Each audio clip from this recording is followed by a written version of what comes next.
Picture this. It's early in the morning, right? October 1994. Millions of Britons are just, sitting at their kitchen tables. Right, just eating their cereal before work. Exactly. Staring bleary-eyed at their televisions, and on the screen is this giant, fluffy, pink animal print bed. Which is just a wild image to wake up to. It really is. And lounging right in the middle of it is Channel 4 presenter Paula Yates. And sitting right next to her, with their legs completely entwined, mind you, is Michael Hutchence. The global rock star frontman of the band INXS. Yeah. And, it's an incredibly jarring visual for a morning broadcast. Oh, absolutely. You have this aggressively intimate physical proximity, right? On a show that's usually reserved for light entertainment and weather updates. Yeah, and she looks right into the camera, entirely unfazed by the millions of people watching. And she introduces him by talking about his, quote, troubling trousers. Wow. I know, right?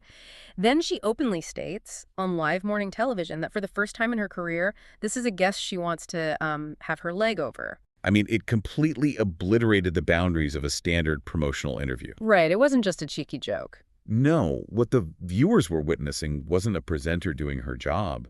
The sources we're looking at describe it as a woman staking a very public claim on a man. Broadcasting a private collision on public airwaves? Exactly. And, watching that footage now for this deep dive, it is deeply uncomfortable. It is literally like watching someone light a match next to a massive powder keg. While just grinning at the audience. Yes, you can feel the heat and the sheer danger radiating off the screen. But today's deep dive isn't just about revisiting a sensational rock and roll romance that made great tabloid fodder. Far from it. Yeah. We are looking at the architecture of a multi-generational tragedy here. Right. Because while that televised moment on the pink bed seemed like this spontaneous, cheeky spark, the sources reveal it was merely the public unveiling of a disaster that had been in motion for years. So let's lay out our mission for you today. We are pulling from a massive stack of sources. We've got documentaries like Mystify, various biographies of the people involved. Right, plus socio-psychological analyses and decades of news archives. And we're going to use all of this to dissect Paula Yates' specific modus operandi. How she operated. Exactly. How does she identify, pursue, and capture her targets? We are going to map out the catastrophic fallout this exact relationship caused in the lives of Michael, Paula, her then-husband Bob Geldof, and their children. We're basically unpacking how a single televised flirtation catalyzed a chain reaction that destroyed lives. So to understand the explosion, I guess we have to start by understanding the person who spent years building the bomb. Yeah, we need to look really closely at Paula Yates' background because, the media love to paint her as this bubbly, irreverent, somewhat shallow TV presenter who just accidentally fell into a scandal. Right, the fun rock chick. Exactly. Yeah. But the analyses in our sources suggest that narrative completely misses her profound intelligence and, honestly, her deeply rooted psychological trauma. So let's get into those mechanisms, because who she was before that giant pink bed dictates everything that happens after. It really does. She was born in 1959 in North Wales into a show business family that sounds, frankly, chaotic and deeply neglectful. Highly chaotic. Her mother, Elaine Smith, was a former showgirl and erotic fiction writer. With a reported genius-level IQ, Yeah. right? Like 160. Yeah, incredibly bright. Yeah. And her father, the man she believed to be her father for almost her entire life, was Jesse Yates. Right, and he was famous for hosting a religious television show called Stars on Sunday. So the contrast between her parents' public personas and their private reality is just staggering. It's night and day. Jesse Yates was projecting this pious, religious image on television, but at home, the sources say he was battling severe manic depression. And this is where it gets really dark. Paula later claimed that to keep her quiet while he practiced playing the organ for hours, he would literally shut her inside an orange box. Wait, like a literal wooden crate? A literal box. I had to pause when I read the sources detailing her early childhood. The level of isolation is horrifying. She described living in what she called squalor. Surrounded by a turbulent environment, completely rife with abandonment. Yeah, she would literally sleep on the floor outside her mother's bedroom door, absolutely terrified that her mother would pack up and leave in the middle of the night. So if we look at this through the lens of basic child psychology, and specifically attachment theory, that kind of primal fear permanently wires a child's brain. Right, how could it not? When you are taught from age 3 or 4 that the people you rely on for survival might just vanish at any moment, You don't develop a secure attachment style. You develop a frantic, obsessive need to secure attention. Exactly. To lock down relationships at all costs. I mean, the neglect she experienced was so severe that she reportedly didn't speak until she was 4 years old, Wow. wasn't potty trained until she was 5, and even claimed she was experimenting with heroin by the time she was 12. That drastically changes how you have to view her later actions. It really reframes everything. If you are wired from childhood to believe love is something fleeting that must be trapped and guarded, suddenly her adult behavior doesn't look like calculated career moves. Or simple vanity. Right, it looks like a sheer survival mechanism. She was highly intelligent, inheriting that raw processing power from her mother, but she channeled all of that intellect into developing a relentless drive to secure what she wanted. If she wanted something, or someone, she locked on with terrifying precision. And we see the ultimate documented proof of this in 1976 when she set her sights on Bob Geldof. Right. Geldof was the lead singer of the Boomtown Rats at the time, a rising, gritty star in the punk scene. And Paula was just a teenager, but the sources indicate she decided almost instantly that he was the ultimate prize. She didn't just casually date him or hope he would notice her at a gig. No, she actively infiltrated his life. She followed the band on tour. She would physically sneak into his house and leave notes everywhere. And she didn't sign them Paula Yates. No, she sent them Paula Geldof. She was literally practicing his last name to manifest the marriage. His friends actually nicknamed her the Limpet. Because she just attached herself to him and absolutely refused to let go. And the staggering part is, it worked. She secured the marriage. She built a family with him. But then transition forward to 1985. Right. Paula has leveraged her charisma and intelligence to become a famous TV presenter on Channel 4's massive music show, The Tube. And INXS is booked to perform. This is the critical juncture right here. This is the first documented meeting between Paula and Michael Hutchence. And the exact same pattern we saw with Bob Geldof repeats. But this time, the intensity is dialed up significantly. Yeah, there is a specific anecdote in the biographies that I find really chilling. The INXS road manager actually sees her hovering around Michael, recognizes the predatory energy, really. And he explicitly tells Paula to leave Michael alone. He tries to establish a boundary, and her response, completely deadpan, is, quote, "I'm gonna have that boy." Notice the phrasing there. Yeah, not, "I want to date him." Or, "I hope he likes me." It's, "I'm gonna have that boy." It is a statement of acquisition. She didn't view the manager's warning as a deterrent. She viewed it as an obstacle to be systematically bypassed. And she possessed the patience to play a very long game. A shockingly long game. For the next 9 years, while she's married to Bob Geldof and actively raising their children, she maintains this irregular but highly persistent contact with Michael. She would show up unannounced at INXS gigs, sometimes going so far as to bring her young daughter Fifi along with her to the concerts, just to maintain this proximity. It's relentless. And I really want to push back on a narrative here, one that was heavily pushed by the 90s media, because the tabloids loved to frame Paula as just an eccentric groupie. Right, which implies a sort of passive, scar-struck follower, someone who's just lucky to be allowed on the tour bus. Exactly. But looking at her modus operandi, groupie feels completely inaccurate. Was she essentially a big game hunter who used charm instead of a rifle? That's a really interesting way to look at it.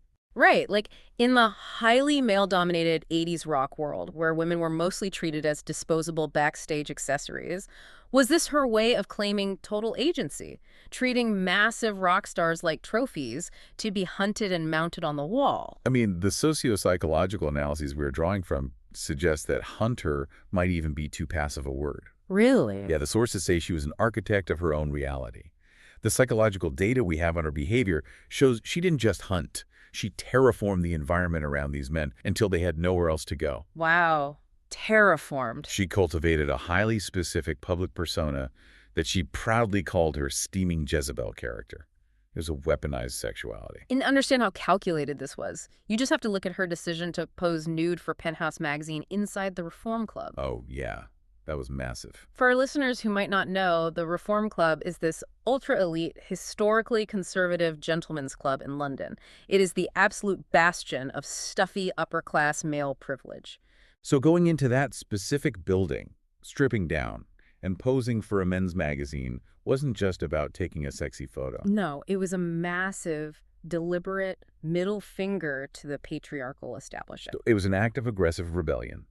She openly flirted with everyone, and she publicly claimed in interviews that raw sexual passion was far more important than domestic loyalty. She famously said, and I quote, "I can't imagine going out with anyone who couldn't fill a stadium." That is such a revealing quote about her underlying motivation. It really is. It isn't just about love or even physical attraction. It's about status. It's about conquering the conquerors. She wanted the men who had the entire world at their feet to be at her feet. And it was an incredible balancing act. Yeah. I mean, she wrote books on motherhood, presented a television show entirely about babies, Right, she cultivated this image of the perfect, modern, multitasking mother. but simultaneously, she was projecting this hypersexual, boundary-pushing, rock chick image. She was demanding the right to be both the nurturing domestic mother and the apex predator of the rock scene. And for a remarkably long time, she managed to balance on that tightrope without falling. She did. Which brings us back to the moment the trap is finally sprung on national television. Back to the bed. Right, let's revisit that October 1994 Big Breakfast interview. Because when you dig into the timelines and the sources, there is an incredible piece of dramatic irony playing out on that pink bed. Yeah, because when the millions of people watching at home see that interview, they think they are witnessing a highly charged, flirtatious first meeting. Paula is acting breathless and overwhelmed. Michael is playing the smoldering, mysterious rock star. But the reality, which has been thoroughly confirmed by multiple sources, bandmates, and insiders, is that the physical affair was already months underway by the time that interview was broadcast. They were already sleeping together. Right. So that entire segment where she's pointedly asking about his supermodel girlfriend, Helena Christensen, and he's leaning in, talking about how he and Helena are happily unmarried. It's completely performative. It's a public inside joke at the expense of everyone else watching, including, most devastatingly, her husband, Bob Geldof, who was likely watching from home. They were taking their private, illicit relationship and mediating it through a public broadcast. The thrill for Paula wasn't just having the rock star. It was displaying the power she had over him in front of the entire country. Exactly. But there is a massive danger in turning your private life into public entertainment. When you make the public your audience, you invite the press to participate in the narrative. And the British tabloid press in the mid-1990s was a ferocious, unregulated, deeply invasive machine. They were essentially operating a cultural panopticon. Yeah, and because Paula and Michael used live television as a private joke, they provoked a media that felt entitled to the punchline. The press wasn't just going to let them flirt on TV and then go home to their separate lives. No, they wanted to catch them in the act. And that hunger culminated 5 months later, in March 1995, at a quiet establishment called the Chiltern Park Hotel. Right, so Paul and Michael had decided to escape London for a romantic weekend away at this secluded hotel in the south of England. They thought they were being discreet. But someone tipped off the paparazzi. Of course. So they go down to the hotel restaurant for a quiet dinner. And slowly, as they're eating, they begin to realize that almost every single other patron sitting in the room is an undercover tabloid journalist or photographer. Oh, wow. Just imagine the claustrophobia of that. It sounds like a psychological horror movie. Truly. You look around a quiet dining room and suddenly you realize every person holding a menu is actually hunting you. And Michael's reaction was visceral. And it was immediate. He didn't try to hide or negotiate. He exploded. The sources say he started physically grabbing bottles of wine from the tables. Okay. Hurling them at the journalists, screaming at them, forcing everyone out of the dining room and into the reception area. And then he and Paula sprint upstairs, lock themselves in their room, and try to wait it out. But when they eventually peek out into the hallway, the entire corridor is literally filled with reporters. Like a mob. Some of them have brought sleeping bags and are camped outside the door. I read that one of the photographers actually booked the hotel room directly across the hall, opened the door, and set up a massive camera on a tripod pointing directly at Paula and Michael's door, just waiting for them to turn the handle. The next morning, they have no choice but to make a run for a waiting car. And as they are rushing out, a photographer deliberately blocks Michael's path. And Michael, already operating on pure adrenaline and rage, swings and punches the photographer in the face. That violent collision is the exact image that gets plastered on the front page of virtually every newspaper in England the following day. The whispered rumor of the affair is now a screaming, unavoidable public reality. And the fallout is instantaneous. Bob Geldof is devastated. He kicks Paula out of their family home, and she immediately moves in with Michael. Just 4 days after the photos hit the press, Michael formally announces his split from Helena Christensen. But what fascinates me, and honestly infuriates me, is how the professional consequences are doled out in the media. Oh, the double standard is glaring. Paula's career execution is swift and brutal. She is immediately fired from the big breakfast. The television network deemed her no longer clean enough to host a family-oriented morning show. Her brand as the cheeky but wholesome mother was completely annihilated overnight. Completely. Let's look at the mechanics of this hypocrisy for a second, because it says so much about the 90s media landscape. Why does Paula lose her entire career, get completely ostracized from polite society, and get branded on every front page as an irresponsible mother in high heels? While Michael's violent physical outburst, literally punching a man in the face, is just chalked up to him being a wild man of rock. Exactly. The socio-psychological sources we're consulting describe this as a textbook demonstration of the Madonna whore complex, amplified by the gender double standards of the 90s tabloid ecosystem. Right, the media needs women to fit into very specific boxes. But it was also layered over a very specific cultural narrative that existed in Britain regarding Bob Geldof. You have to remember the immense cultural capital Geldof possessed at that time. Oh, definitely. Because of his monumental work organizing the Live Aid concerts in the 80s to combat famine in Ethiopia. The British media had literally dubbed him Saint Bob.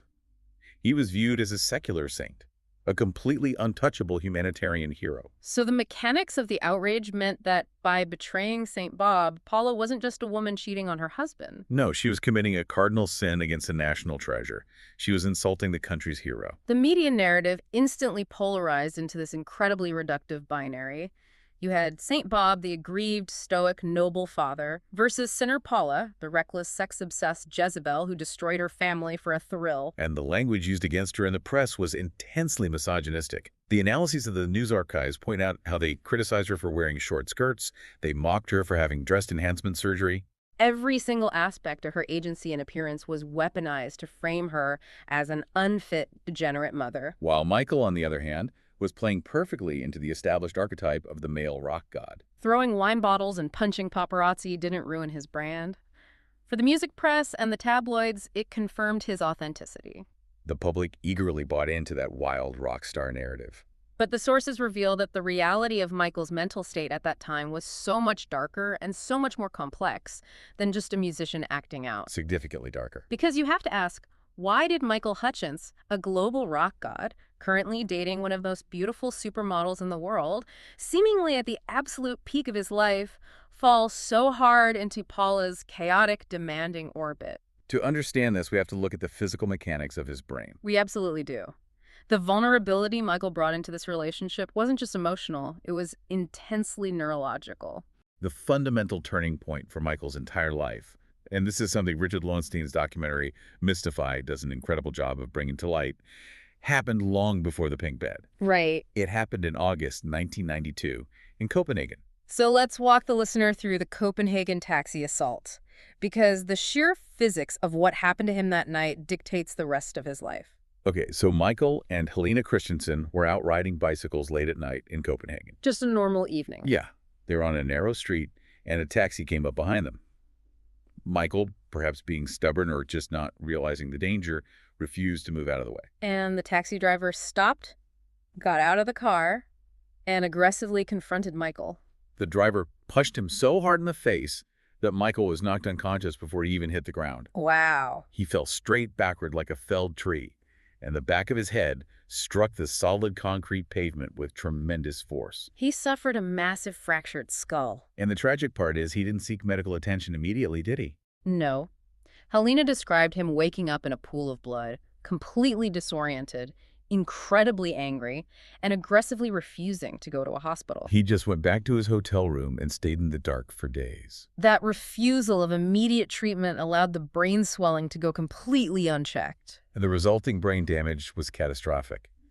When he finally sought medical help, doctors discovered that he had almost completely lost his sense of smell, and by extension, a significant amount of his sense of taste. This condition is called anosmia, and we need to explain why losing your sense of smell isn't just about, not enjoying your dinner. Right, it's so much more than that. It is a fundamental rewiring of how you experience human existence. Neurologically speaking, the olfactory bulb, which is the structure in the brain that processes smell, is deeply physically tied to the limbic system. And the limbic system houses the amygdala and the hippocampus, right? Exactly, which are the absolute control centers for emotional regulation, memory formation, and impulse control. Smell is our most primal sense.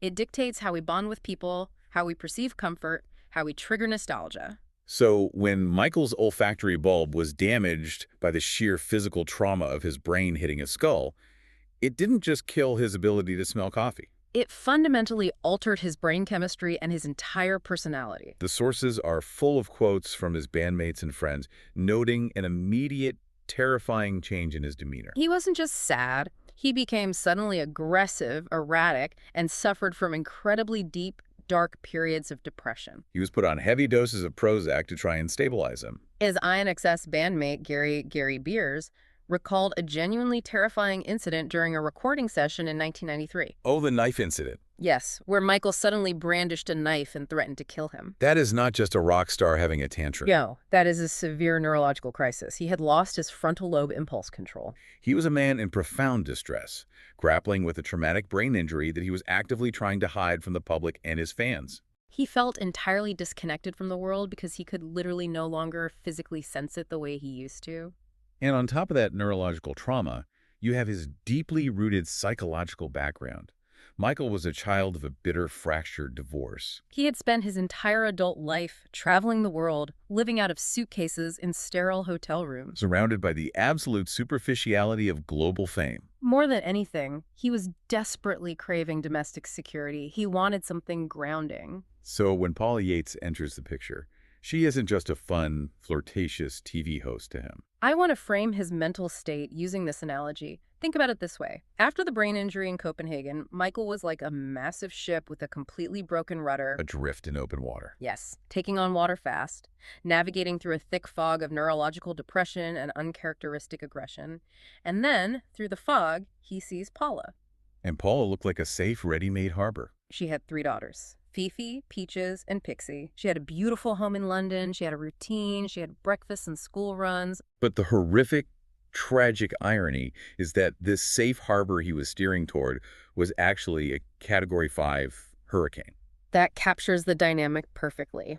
In the rock and roll circles Michael moved in, a woman with 3 young children and a high-profile ex-husband would be viewed as massive baggage. But Michael didn't see it that way at all.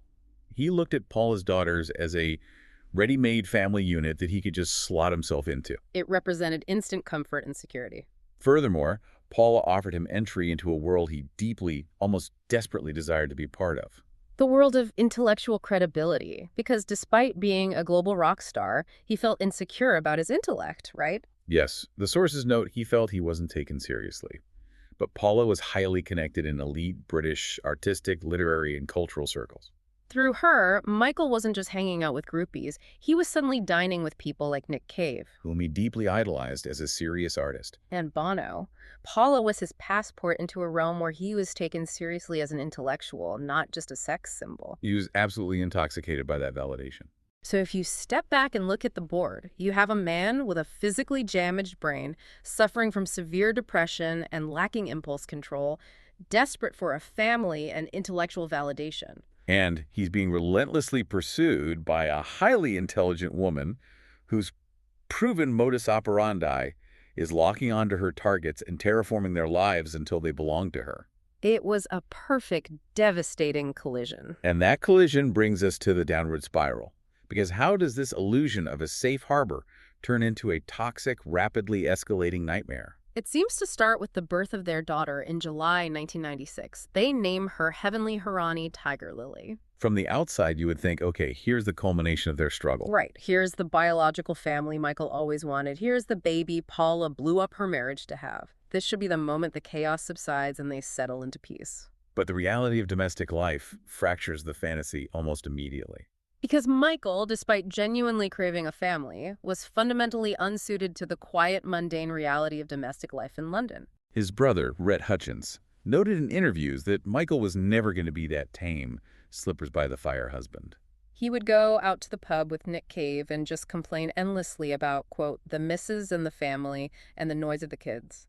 The mundane reality was grating on his already fragile nerves. And this is where Paula makes a deeply tragic, ultimately fatal miscalculation. She spent 9 years orchestrating this relationship, deploying her intelligence and sexuality to secure her ultimate rock star prize. But once she finally has him living in her house, she realizes she is losing his attention. He is getting bored. He is slipping into depressive episodes. So how does she try to keep him tethered to her? By completely abandoning her own identity and becoming his drugs buddy. It's a desperate, terrifying strategy, born of profound, unhealed insecurity. Think about the psychology of that for a moment. For years, during her marriage to Bob Geldof, Paula had been a hard-working, largely sober mother. She was famous for getting up at 5 a.m. to bake bread and manage her career alongside raising 3 children. But suddenly, to keep pace with Michael, to remain his sexy, witty, dangerous companion in this rock and roll lifestyle, she transitions into heavy, active substance abuse. Think about a time you compromised a small part of your identity just to keep a partner interested. Maybe you pretended to like a genre of music you hated, or you adopted their weekend hobby just to spend time with them. It's a very common human insecurity. Now magnify that insecurity by 1,000. Paula didn't just adopt a hobby, she adopted a fatal addiction because her primal fear of abandonment overrode her basic instinct for self-preservation. Exactly. And as the coroner and sources later pointed out, she was an unsophisticated drug user. What does that mean in this context? It means she didn't have the physiological tolerance of the seasoned 80s rock musicians she was trying to emulate. She couldn't just pick up heroin, use it recreationally, and put it down. The addiction got its hooks into her incredibly quickly.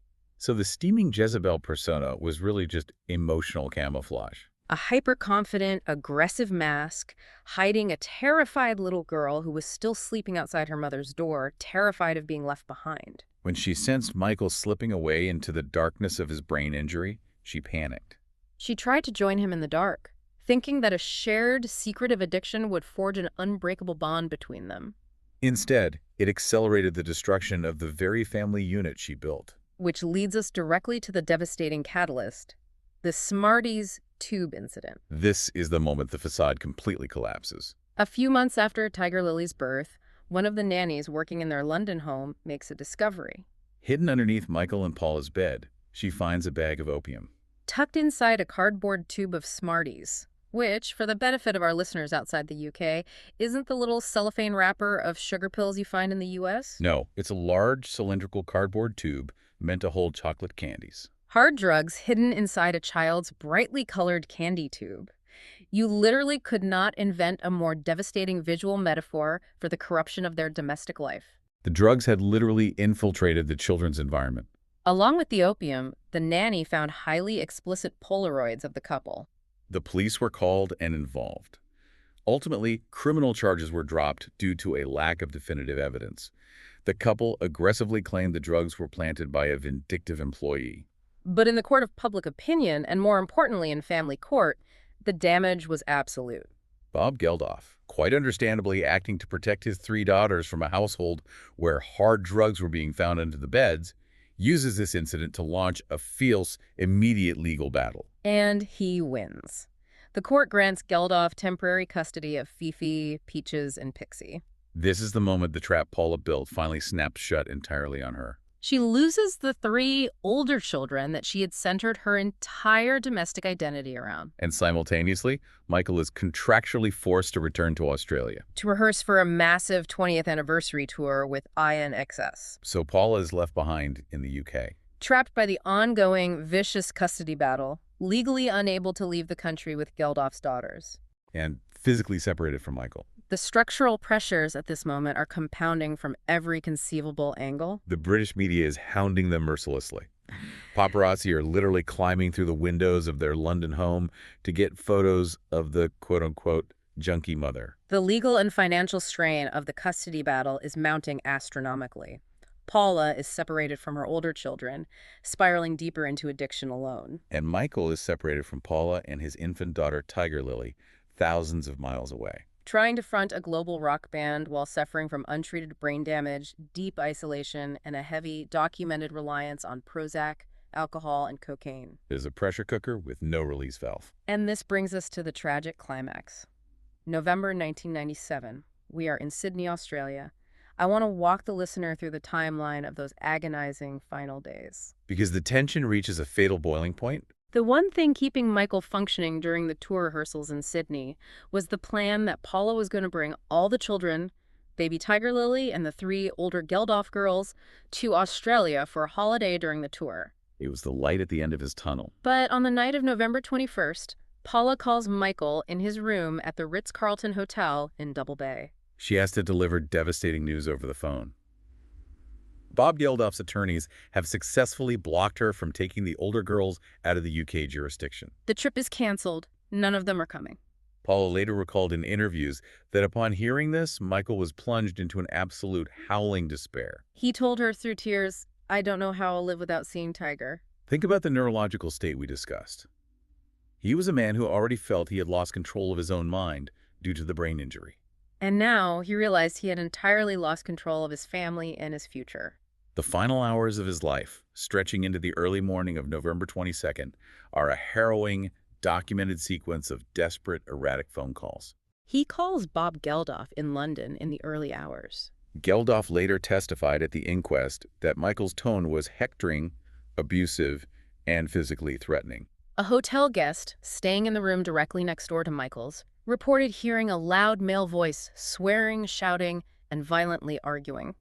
He also leaves a voicemail for his personal manager, Martha Troop. In the recording, he says, "Martha, Michael here. I fucking had enough." His voice sounds slow, slurred, and deeply affected by the substances he was consuming to numb the pain. And then, at 9:54 a.m., he makes his final outward communication. He calls his ex-girlfriend, Michelle Bennett.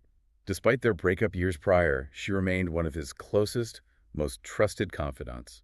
She reported that on the phone he was crying uncontrollably, bawling his eyes out, saying he couldn't sleep and desperately needed to see her. Recognizing the sheer panic in his voice, she rushed to the hotel.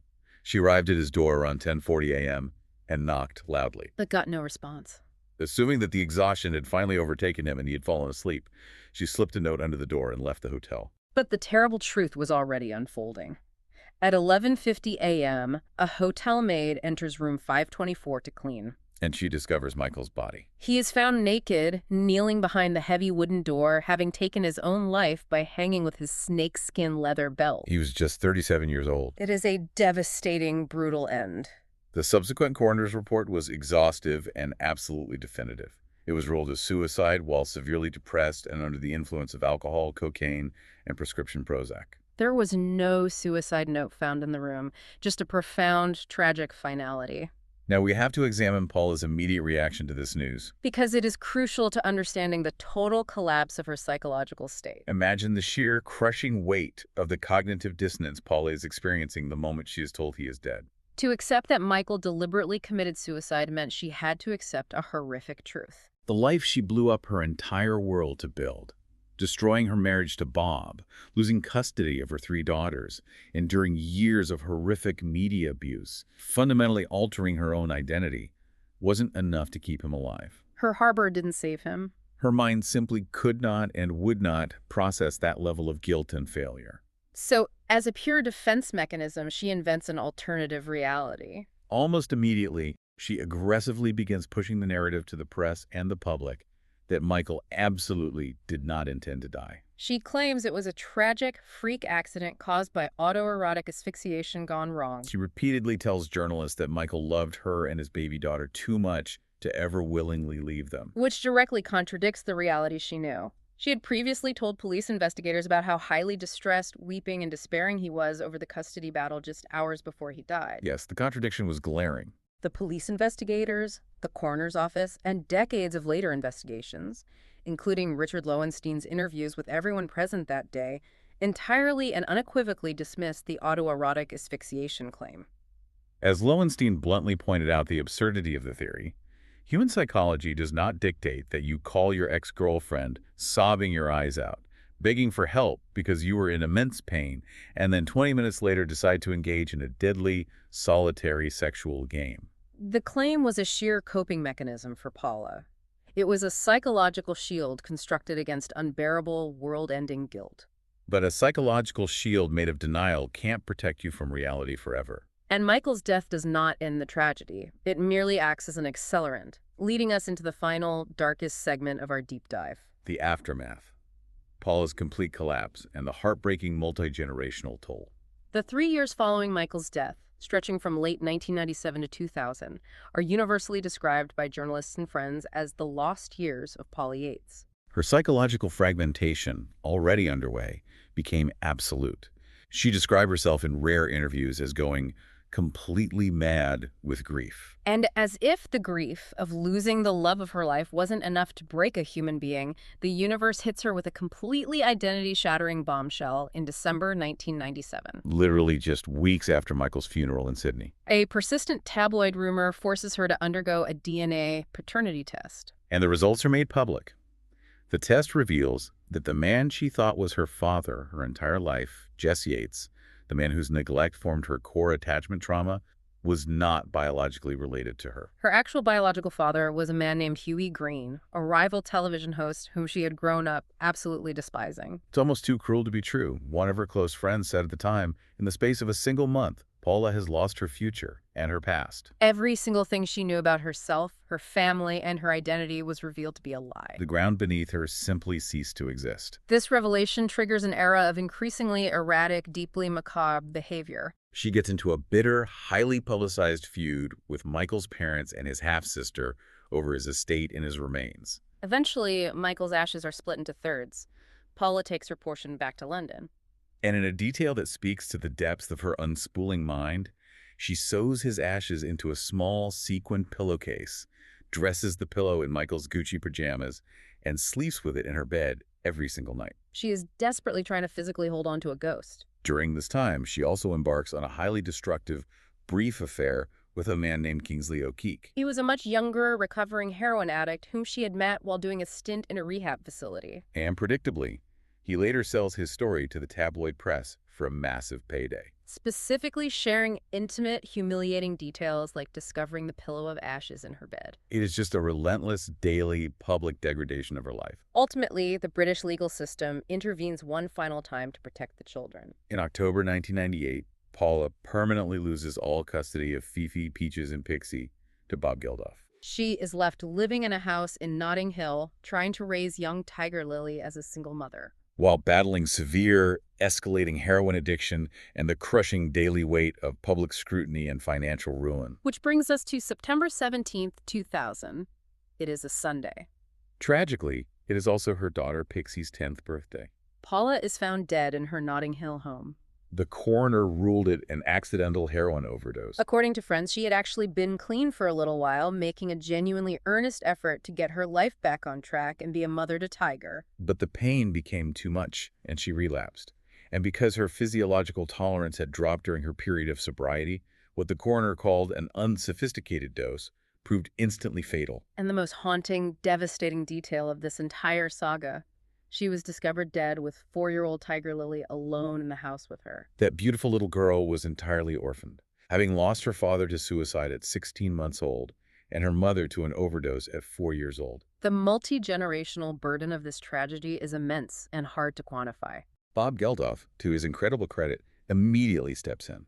Despite all the vitriol and the betrayal Paul had put him through, he gains foster custody and later legally adopts Tiger Lily. Ensuring she is raised in a stable environment alongside her 3 half-sisters, he kept the girls together. But the dark shadow of this era follows them into adulthood.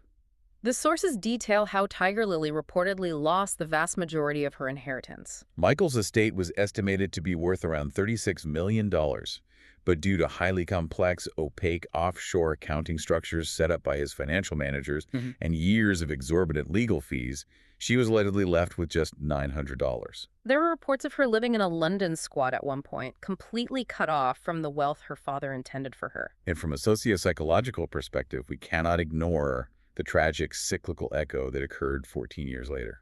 In April 2014, Paula and Bob's second daughter, Peaches Geldof, who had grown up to build a successful career as a broadcaster, model, and writer, bearing a striking resemblance to her mother's wit and charm, died of an accidental heroin overdose. And in a heartbreaking echo of history, she was discovered dead in her home with her own young baby in the house. It is a devastating, almost unbelievable repetition of trauma. So when we step back from the timeline, what does this all mean? When we look at this entire saga, from the cheeky flirtation on the pink bed on the big breakfast to the profound tragedies in Sydney and Notting Hill, we are looking at the perfect architecture of a media tragedy. The media analyses and our sources show they were not just an observer. They played a central, deeply complicit role in how this unfolded. They fed on Paula's exhibitionism in the 80s when it suited them. They profited massively from the scandal of the affair in the 90s. They relentlessly hounded a brain-damaged man and an addicted woman during their most vulnerable private moments. And ultimately, they documented her destruction and death with a kind of grim, moralizing satisfaction. They built her up as a cultural icon of modern womanhood, only to tear her down as a cautionary tale of female hubris. Let's recap how we got here. A flirtatious morning TV interview and a highly intelligent woman's ruthless pursuit of a target catalyzed a chain reaction that destroyed a marriage, Torpedoed two massive careers. ended two lives prematurely, and forever altered the destinies of four innocent children. It is a modern Shakespearean tragedy, played out chapter by chapter in the glossy pages of the tabloid press. It serves as a stark, permanent reminder of the immense human cost of public spectacle. Behind the glamorous photo shoots, the cheeky television banter, and the scandalous front-page headlines were deeply flawed, deeply traumatized individuals. Making desperate decisions that only compounded their own pain. But before we sign off, I want to leave you, the listener, with a new angle to ponder. Something that shifts the blame away from just the individuals involved. We talked extensively today about the 1992 Copenhagen taxi assault. The medical sources are clear. Michael suffered severe brain damage that fundamentally altered his personality, caused deep neurological depression, and completely stripped away his frontal lobe impulse control.